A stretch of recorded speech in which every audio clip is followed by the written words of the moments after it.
Commissioner for Special Duties is also here, talking about Barrister Sly, Ezokema. And then, on the part of the Anambra State Food Justice and Peace Commission, we have the chairman who has joined us online, Professor Chidi Anselm Obidient. So thank you for joining us. And then the secretary is here, Her Excellency Bianca Ojukwu, seated here, and our own Commissioner for Justice and Attorney General of Anambra State, Professor Celia Ifemeje, is really seated here. Monsignor Jerome Madueke is part of this commission. And Dr. Osi Obiokwe is also here. Dr. John Otu is also here. CP Emmanuel Ojukwu, Professor Joseph Ikechadabo is here. Dr. Joe Mwongo has also joined us. And then Mazi Chukuma Obalezoko is here.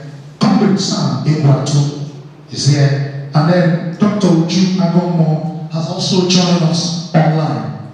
We also rest on the protocol that has been established. Mr. Governor, if you recall, less than 1 month after you assumed office, precisely on the 6th of April, you constituted a 17-person Truth, Justice and Peace Committee I'll come to the terms of reference. But this committee, for various reasons, was only inaugurated on the 23rd of June. And they have about 9 months to, and it was actually established in pursuant to the Commission of Inquiry Law of Anambra State, because it was important that there was a legal basis for them to operate. And they are all commissioners, because in the end they had to take that oath of commission. And essentially, the terms of reference for them was to, because you had come into office at a point when there was a lot of restiveness in the state as well as across the southeast. And therefore, you set about trying to ensure that to be able to operate and pursue your development agenda, it was important that the state and as far as possible the southeast was calm, because without this, nothing would happen. And this also was consistent with one of your 5 buckets of development, which is security, governance, rule of law and order.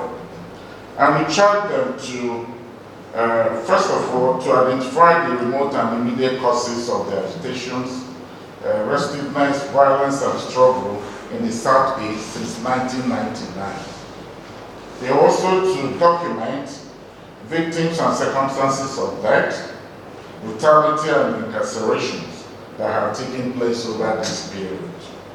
And then identify the stakeholders and groups who have played critical roles in the agitation and conflict, their roles, capabilities and demands. Thank you. And address other issues that may be germane to unraveling the extent of the crisis and charting the road to the future.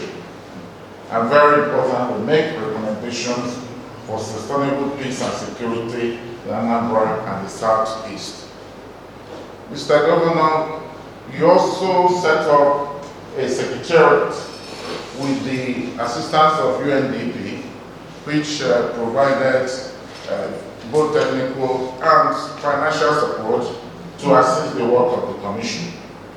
Over the past 7 months or more, despite the challenges that the Commission had faced, both with regard to, if you like, the insecurity that still existed and the rest of that, the Commission has had 4 plenaries and about 8 visual meetings, and they continue to work very hard.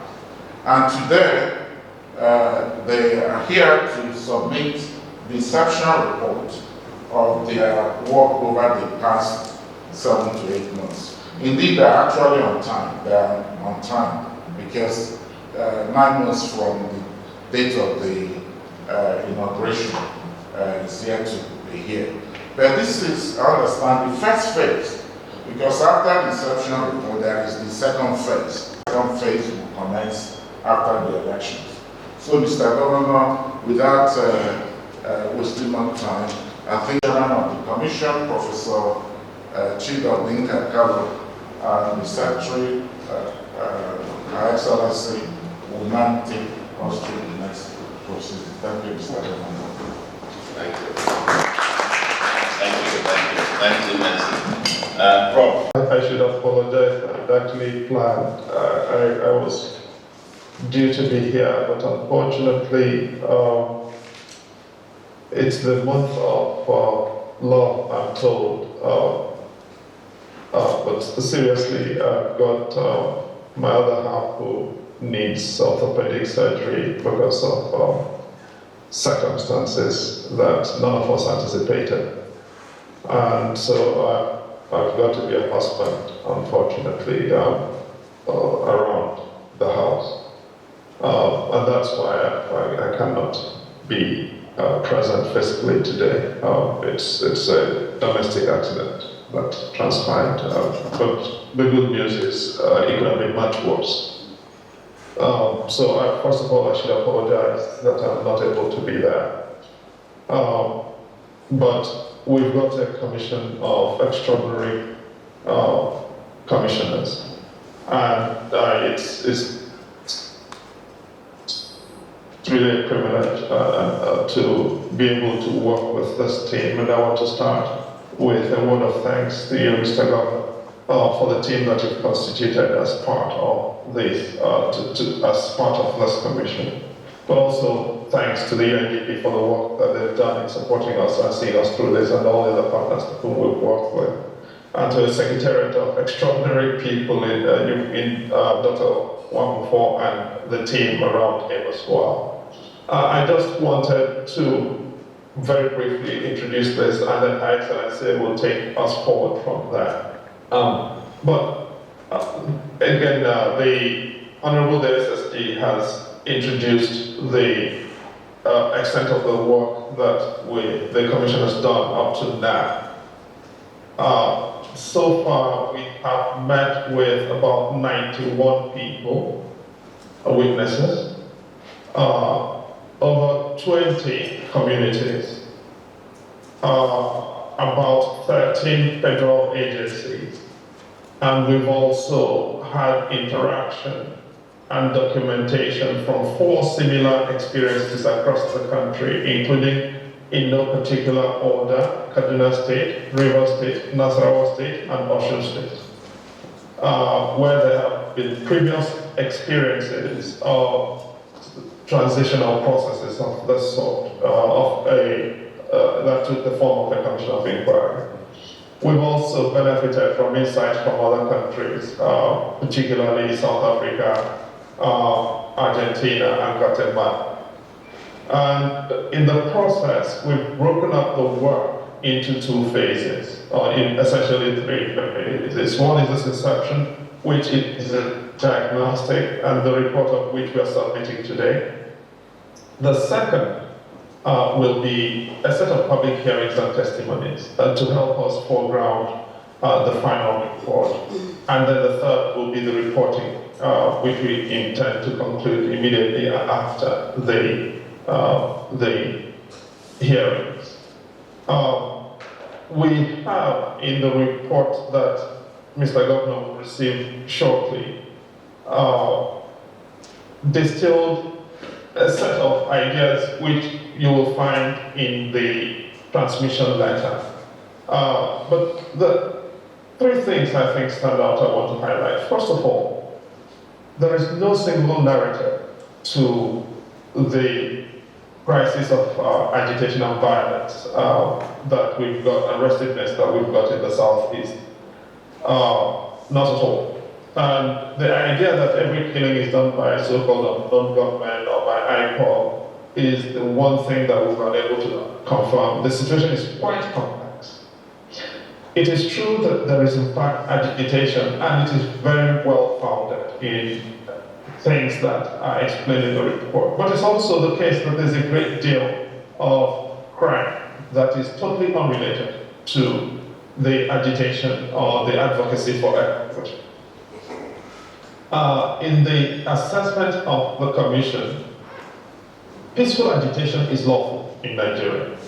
And it is necessary for citizens to know that they can agitate and advocate with government and over time organize to bring about better government.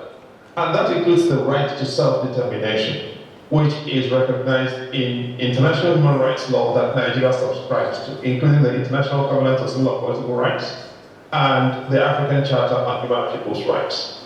Both recognize the right to self-determination, advocated for peacefully.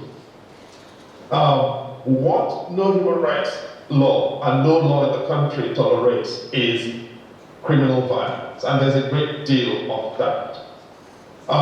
And so, one thing that the report has done is to draw a distinction between, not just conceptually or normatively in terms of law, between agitation and violence and criminal violence, but also to map the political geography of this violence. And so if you were to take Anambra State, for instance, agitation-related violence has a different geography from the criminal violence of the cults, the gangs, and political violence and things of the sort. And that is mapped in the report. The second thing is that there are a set of recommendations that we have included in the report as an interim, subject, of course, to the final work and the final report that the Commission will be delivering.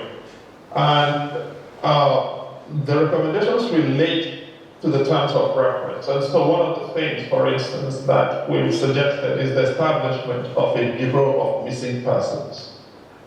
Partly because we've been unable to, it's difficult to find authentic information on victimization, and that extends to people who are missing. One of the tragic cases that the commissioners had to look into, and in which the Honorable Attorney General had provided extraordinarily commendable leadership, is the case of the Labour Party candidate in the elections, the governorship elections in Anambra State in November 2021, who vanished on his way to a campaign event and has never been seen or heard from since then. And there are no official ways of knowing the kinds of people who have actually gone missing. Not to talk about the dead, but the missing in particular. And we do believe that Anambra State can provide a model that other states around the country can copy in terms of addressing the victimization of displacement and particularly of disappearances and missing persons. The third thing is that the work of the Commission has mostly taken place within the time period of politics, of campaigning since September for the elections that are coming next week. As the intensity of campaigning has proceeded, we've taken the step of actually downscaling part of our work in order not to endanger some of the people with whom we need to talk. That means that after the elections, we'd like, if Mr. Governor permits, for the Commission to undertake our public hearings.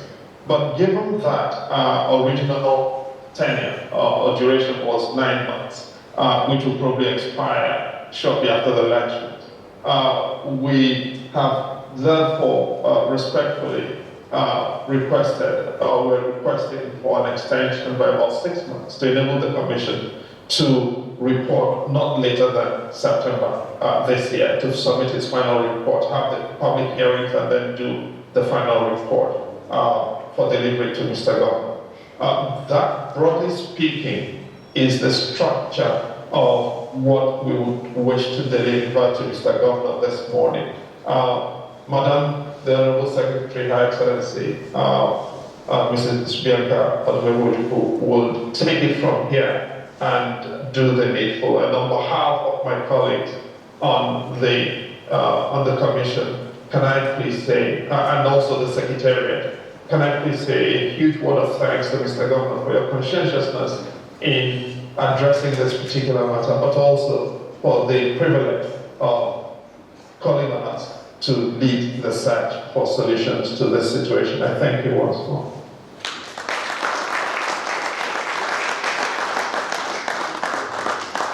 Ladies and gentlemen, we have the honor on behalf of our chairman, Professor Chidi Obiano,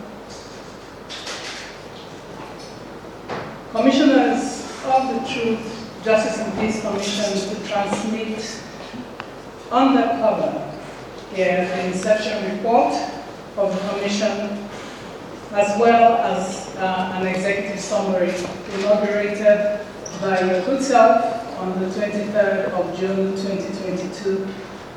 This inception report provides to a large extent a framework of the diagnosis for the crisis of agitation, violence, and victimization in Southeast Nigeria.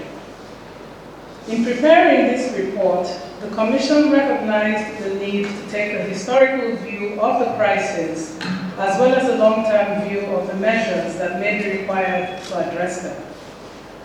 As our chairman has said, the report distinguishes between the civic agitation, including the agitation for self-determination, which is lawful under Nigeria's constitution and international law on the one hand, and violence, which is a crime under both Nigerian and international law on the other. As this report makes clear, the narrative of the present agitation and violence in the states of Southeast Nigeria is quite complex and not amenable to a single narrative or hasty or unified generalizations. Any effort to address these must first begin with a commitment to understanding the patterns and the strands as well as the drivers of the violence. This is what this report sets out to put at your disposal, Your Excellency. Like the chairman said in preparing this report, the Commission has consulted with over 90 individuals, representatives of 21 groups, clergy, traditional rulers, and business and enterprise groups across the state in Southeast Nigeria.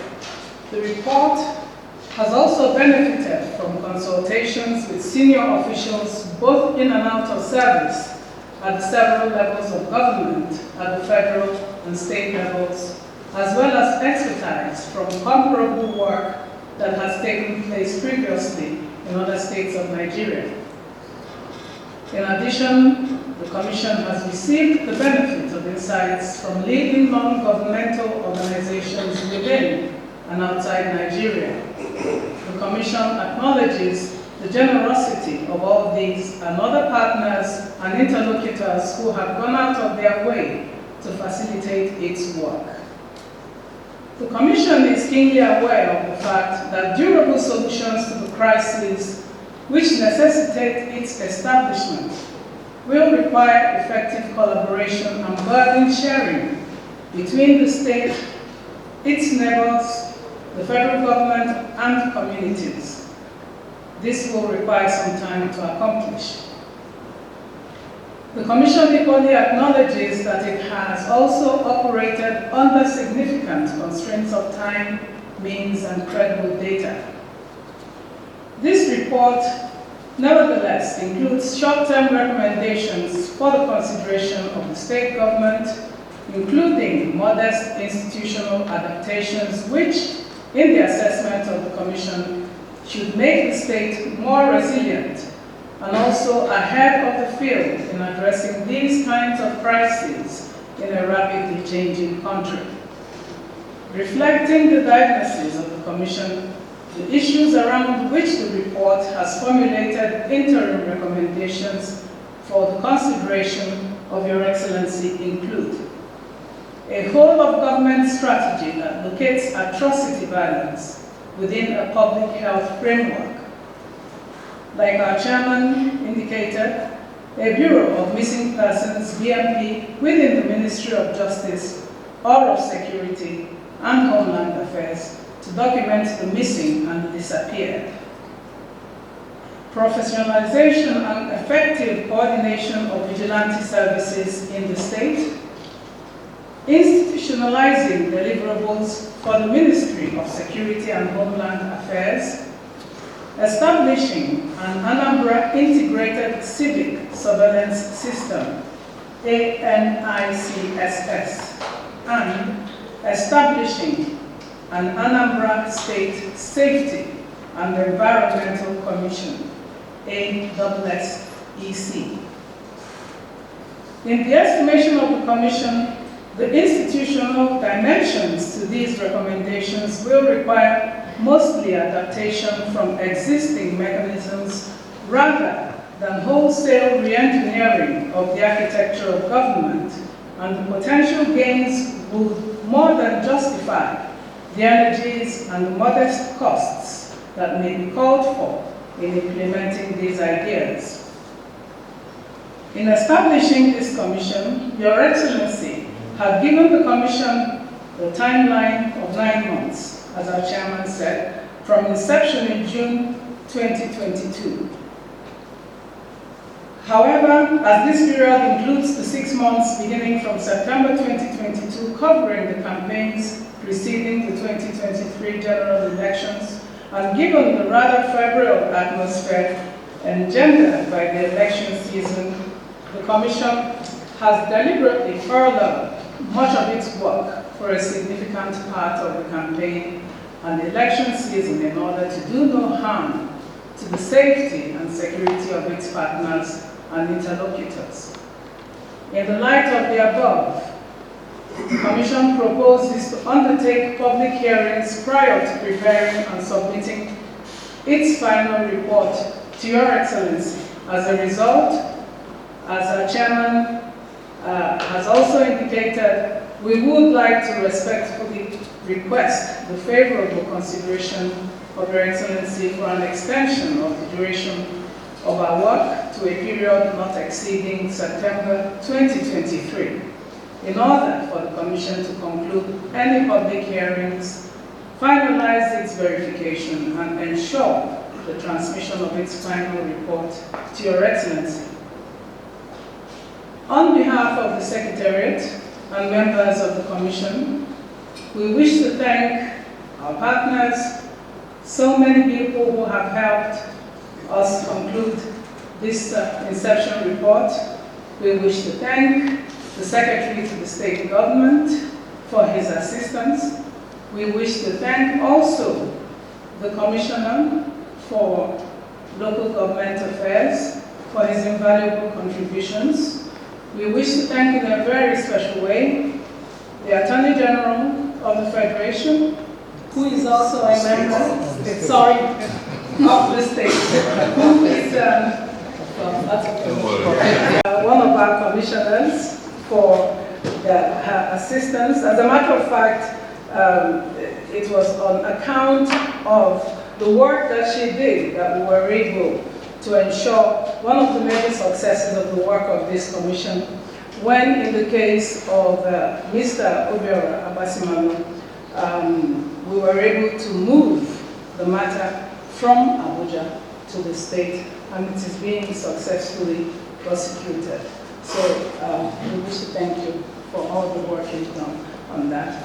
On behalf, of course, of our chairman, we wish to commend and transmit our heartfelt appreciation to Your Excellency, both for the deep vision that informed the constitution of this Truth, Justice, Peace Committee, for the work you have done so far in the local governments in ensuring that peace reigns in the state, for the work and your commitment to ensuring that tensions are doused, especially in line with the actions of contending forces and non-state actors in view of the agitations for a separate country, and for the privilege of inviting each and every one of us, members of this commission,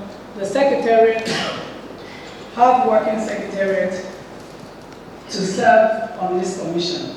Kindly accept words of a profound esteem as we present this Truth, Justice and Peace Commission Inception Report.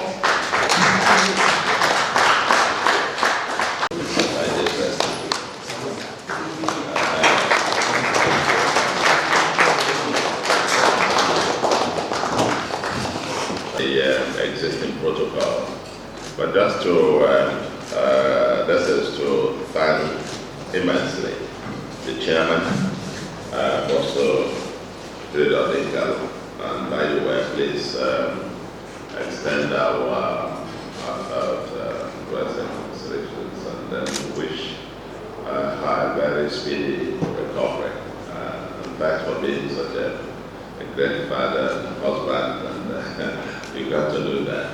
And we appreciate the sacrifices that you put back in, and all of you indeed, to getting us to where we are now. Let me, on behalf of the government and the great people of Anambra State, first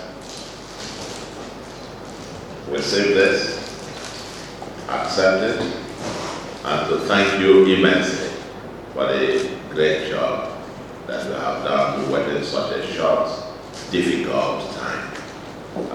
It's a short time, given the circumstances of the time, as you've adequately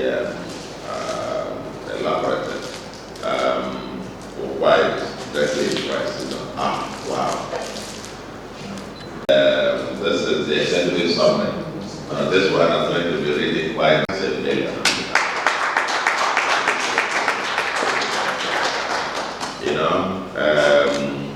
Given the caliber of persons, the human capital is actually embodied within the commission.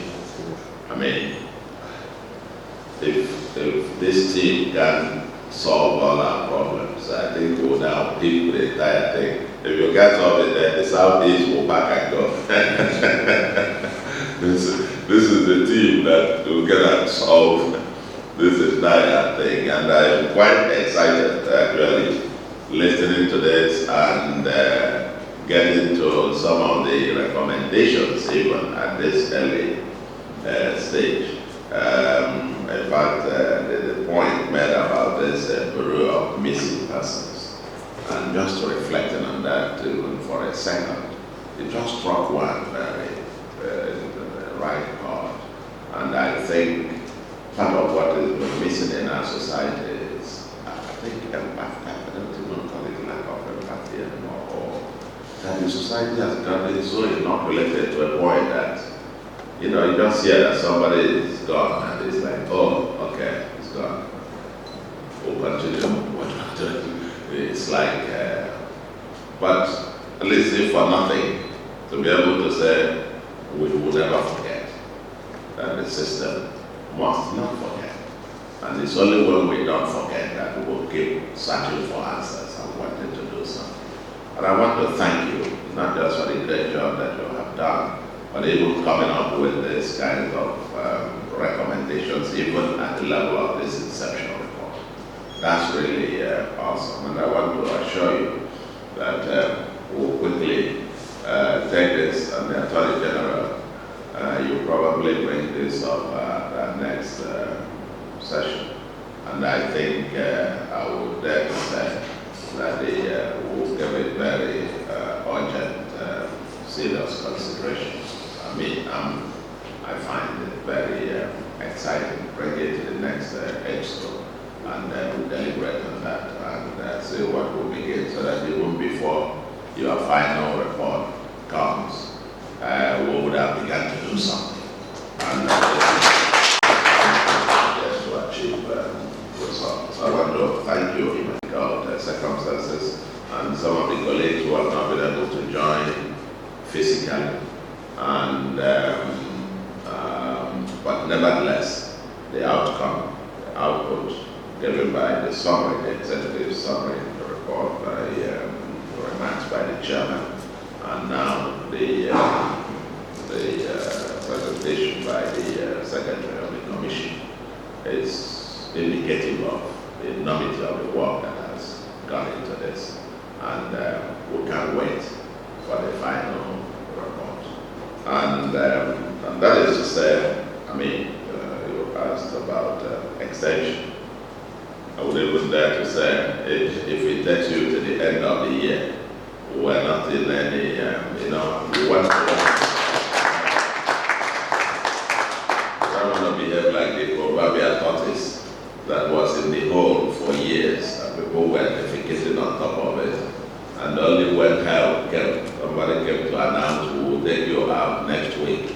That's when they suddenly began to complain, please hurry up, this place is smelling. we don't want to behave that way. I mean, you've done quite an admirable amount of work, because I also know that even after the election, you get into transition. Yeah. The next 3 months from March, after the elections, the fallout of the election, then transition end of May, and people are trying to sit down, get to, find their feet, even with our neighbors and other third parties that we may need to interact with. And want to believe that given the cross-border nature of what we are discussing, that some insights might have to come from our neighboring states, on our brothers and sisters in the southeast. Because what we are looking at, especially this area of this agitation, it's not just an Anambra thing, it's cross-border. And especially in the southeast.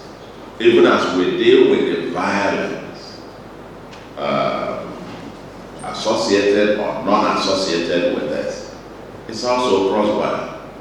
Now, if you chase some people from Imo, they run into Anambra. You chase them from Anambra, they run into Ake. You chase them from here, they run into there. So they become quite a moving targets. The groups I call the Association of Kidnappers and so on. Everybody has become freedom fighters. Tell you amount you must pay and tell you we are fighting for you. Doing this. Go and bring so amount of money. Go and ask them. So I'm very glad you were able also to distinguish between these various strands of it, from the legitimate agitation and criminality, plain criminality, criminal violence that is taken up, which is quite a lucrative business. It's gone into a very lucrative business, and a lot of people are gravitated into that as a replacement for their Yahoo and other big things of making money, so to speak. So I want to thank you immensely. The dynamics are going to show. I'm quite convinced. I mean, a lot has happened. A lot of things on the border since this commission was inaugurated. And recently, there have been court pronouncements about Naira, and it's still being held. We've called for his release. And we are pushing, we are not relenting about that. Because as part of this conversation, as part of this whole conversation, we need all the critical stakeholders around the table. It's not that if it's released, then everything will stop. But let us be our part, get everybody involved as part of the search for solutions. For example, I've been told that some of the people involved with the armed struggle and the armed wing like the ESF, but they have not recruited anybody in the last several years. I was quite surprised to hear that. But then you find these youths flooding into the bushes and forests every day, all of them claiming to be ESF. So an issue that will eventually come is that I believe he will be released. It's a question of when. And no matter if yes, he will be released. Already one of the presidential candidates, some of them already making commitments that if they get elected, they will release him. So it will now be a question of time. That will become part of the variables that we'll be discussing even within this as we get on to the search for a lasting peace in the Southeast. Then the issue of disarmament. The number of arms and small arms, big arms, IED provides devices that are just everywhere.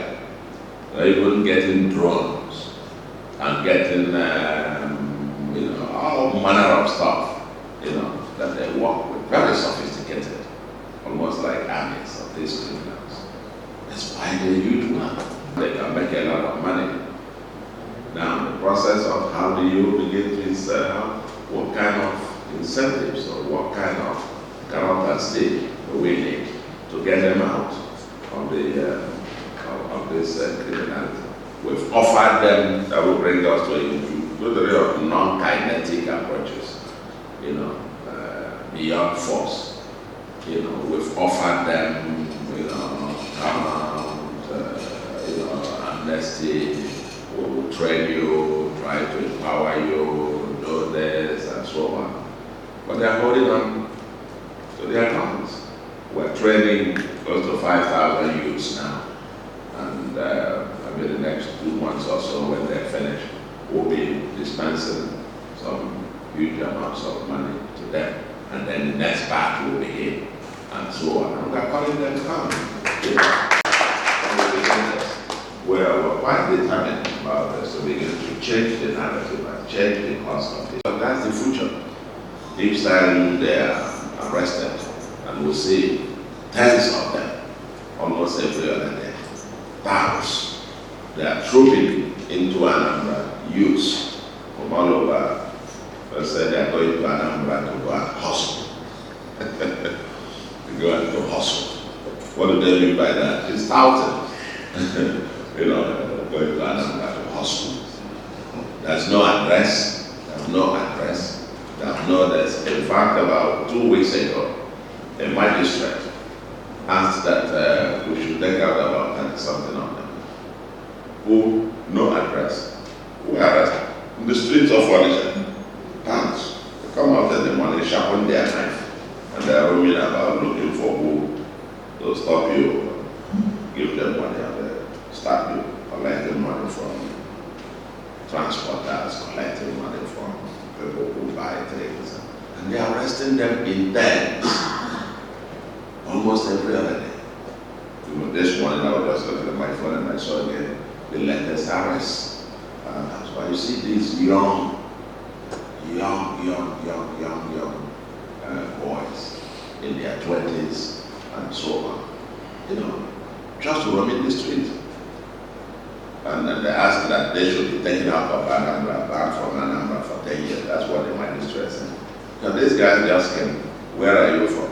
They mentioned someplace. Where do you live? They don't even have any address. No residential address.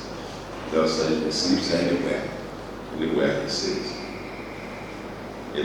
Once you get down to ONITSHA, that Pong or Bosi or Gidi or Awada or Sube Junction, we know the locations or Head Bridge and so on and so forth. Once you go there, the trucks are coming, buses are coming, stop them and they stop them. We're facing quite almost a generational issue. But you know what? We're determined that this less than 1% cannot define who we are and cannot define the future or determine that future. And it's a thing that we are committed to, and we believe that your commission, this commission, will help us even deeper as we dive down closer. Cultism related criminality. You know, it's around natural resource rents, mostly. Most of these called wars, you dig deeper, it's related to land. Quest for turf, and who controls particular territories, who will be collecting land, rents and land that is associated with that. And they just emerge. And then warfare. Each side wants to, and then one side kills one person, the other must retaliate. And they just go on, young people killing themselves. See, they're killing chicken. We are dealing with the situation the most that we can now, and with your recommendations, we will even get even to do more. We can't wait to say these recommendations as we proceed. The new government comes. They are making promises about security architecture, you know, through federalism, whether there will be state police, whether there will be feds, or whether there will be that, and how to reconfigure the national security architecture. Different candidates have different views. All this will impact on the work that you are going to do with the recommendations that will be implemented, and the case may be that they come up with their own new ways, kinetic, non-kinetic approaches, as it were. But let me, I can go on and on and on, but it reminds for me to thank you once more, and especially, the commission members, the commissioners, and then our partners, the UNDP, our own secretariat, our own, those from the part of government, UNDP, we're deeply, really very grateful for your assistance. And then the states that have participated, I understand about 4 or 5 states, the federal government agencies, and the 91 witnesses or so that have so far come up. And we're really looking forward to that phase 2. And we will hope that a lot more people are going to show up in terms of the taking the witness and to publicly tell their story. Documenting that aspect is going to be quite very, very helpful, so that we'll be able to say to our people that we'll never forget. Because if we don't forget, it means we'll keep searching for answers. And we would have done for the state, for the southeast of Nigeria, quite a great deal of contribution by helping us to structure this thinking, and especially the institutional frameworks that we would need to deliver several of the recommendations that we are coming up with. And this bureau of missing persons, I think, is quite an exciting one, that at least helps us to begin to document in a very systematic way. And then we discuss what we do with the documentation. It's not just to document, but to act on them and to make sure that they are never forgotten. We will, as a society, we should, we will never forget. Once more, I want to thank you immensely, Mr. Chairman, the commissioners, and members of EXCO. Thanks immensely for this great job. This is a team we call the ones that are paid to serve. They're paid to serve, the human capital embodied within this team. Imagine if we were to pay for your 1 hour charge out rates, if you people were to charge the state to turn southeast to become that livable and prosperous homeland, we must create it. We must have a homeland that can get home and take a walk the streets, and don't fear any kind of thing. There is no limit to what this region can become. But security, law and order, as the first order of business, without it, nothing else can happen on a sustainable basis. So I want to thank you. And you're also working, in fact, when I was told you are going to have a fiscal meeting. Indeed, the solution is there. Let's rise.